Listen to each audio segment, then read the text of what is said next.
Hello বন্ধুরা, welcome back to my channel Gharkanya অর্পিতার আরেকটি রেসিপিতে তোমাদের স্বাগত। আজকে দেখো নিয়ে চলে এসেছি চিকেন, বাজার থেকে একদম টাটকা চিকেন, ফ্রিজের বাসি চিকেন না, যেটা কিন্তু একদমই ক্ষতিকর ফ্রিজের চিকেন। তো চিকেনের রেসিপি করব, চিকেন কষা। চিকেনটাকে আমি ভালো করে ধুয়ে নিয়েছি পরিষ্কার করে গরম জলে।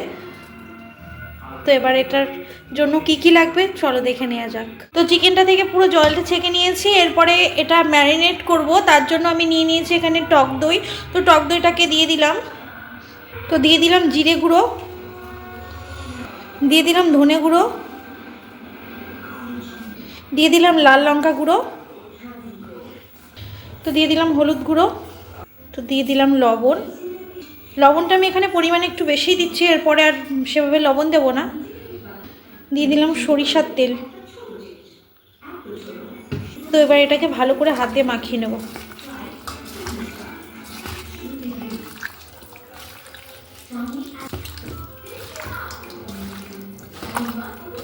তো এটাকে আমি ঢাকনা দিয়ে আধ ঘন্টা মতো রেখে দেবো। আর এখানে পেস্টের জন্য আমি দেখো নিয়ে নিয়েছি রসুন, আদা, পেঁয়াজ, টমেটো, কাঁচা লঙ্কা। একটা মিক্সিং জার নিয়ে নিয়েছি, এর মধ্যে দিয়ে দিলাম আদা, রসুন, কাঁচা লঙ্কা, কিছুটা টমেটো, কিছুটা পেঁয়াজ। তো এর একটা মিহি পেস্ট তৈরি করে নেব। বাকিটা আমি রেখে দিলাম, কারণ এই যখন কষাবো তখন দেব। আধা ঘন্টা পরে দেখো এই ম্যারিনেশনটা দেখছি। আর এদিকে একটা কড়াইও বসিয়ে দিয়েছি, গ্যাসটা জ্বালিয়ে দিলাম। কড়া গরম হয়ে গেছে, এর মধ্যে দিয়ে দিলাম পরিমাণ মতো সরিষার তেল।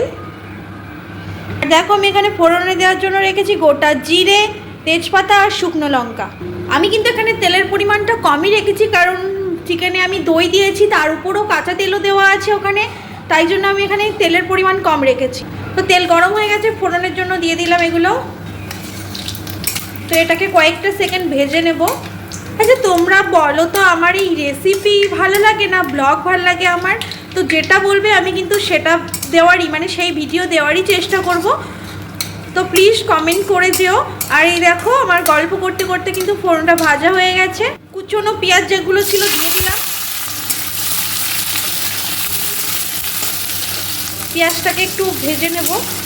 পেঁয়াজটা আমার বেশ ভাজা হয়ে গেছে, এর মধ্যে আমি দিয়ে দিলাম টমেটোগুলো। যেহেতু আমি এখানে টমেটো দিয়েছি, সামান্য একটু লবণ দিয়ে দেবো যাতে টমেটোগুলো ভালো করে সিদ্ধ হয়,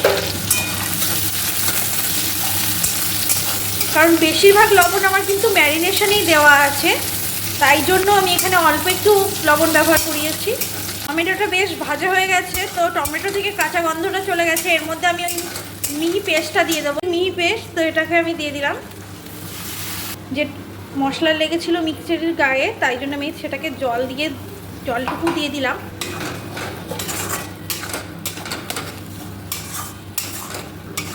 মশলাটা একটু বেশি করে কষিয়ে নেব।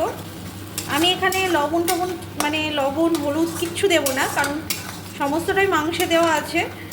তো তারপরে যদি হলুদ লাগে তখন আমি ব্যবহার করব। তো এটাকে একটু কষিয়ে নেওয়ার পরে আমি চিকেনগুলোর মধ্যে দিয়ে দেবো।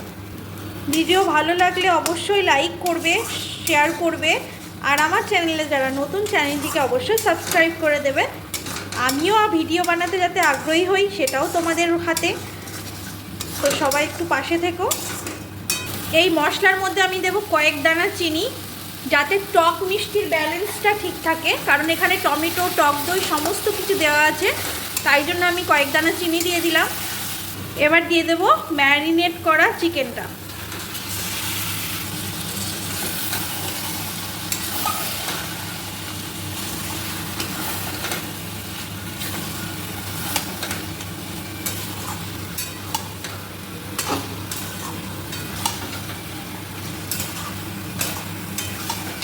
আমার মনে হচ্ছে এখানে একটু হলুদ গুঁড়ো লাগবে, তো আমি হলুদ গুঁড়োটা দিয়ে দেব।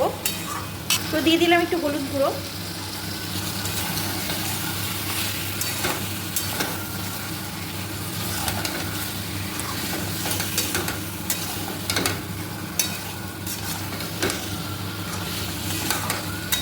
আমার এখানে চিকেন আছে 1 কেজি, তো 1 কেজি চিকেনের জন্য এইটুকু মশলা তো লাগবেই।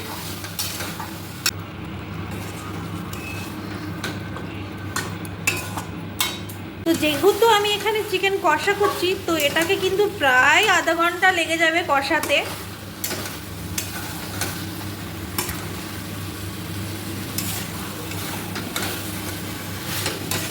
কিন্তু গ্যাসের ফ্লেমটাও কিন্তু লো, মানে মিডিয়াম টু লোতে দিতে হবে, কারণ যাতে নিচের থেকে লেগে না যায়। এটা একটু লো করে দিয়ে আমি একটু ঢাকনা চাপা দিয়ে দেবো। আমি কিন্তু এখানে সমস্ত সানরাইজের মশলা ব্যবহার করিয়েছি।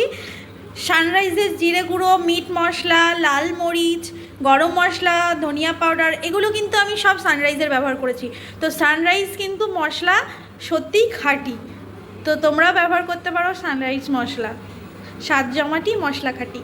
তো আমি এখানে কিন্তু ঢাকনা তুলে দিলাম, আর দেখো চিকেন থেকে কতটা জল ছেড়েছে। আমি কিন্তু এক্সট্রা করে এখানে কোনো জল দেবো না, যেহেতু কষা। আমি এখানে অ্যাড করছি সানরাইজের মিট মশলা। তো এর সাহায্যে যেমন টেস্টটা বেড়ে যায়, আর তার সাথে কালারটাও কিন্তু সুন্দর আসে। বেশ অনেকটা সময় চলে গেছে, দেখা যাক এবার চিকেনের অবস্থা। তো চিকেন কিন্তু বেশ সুন্দর কষানো হয়েছে। তো এর মধ্যে দিয়ে দিলাম গরম মশলা গুঁড়ো। তো আমার চিকেন কষা রেডি।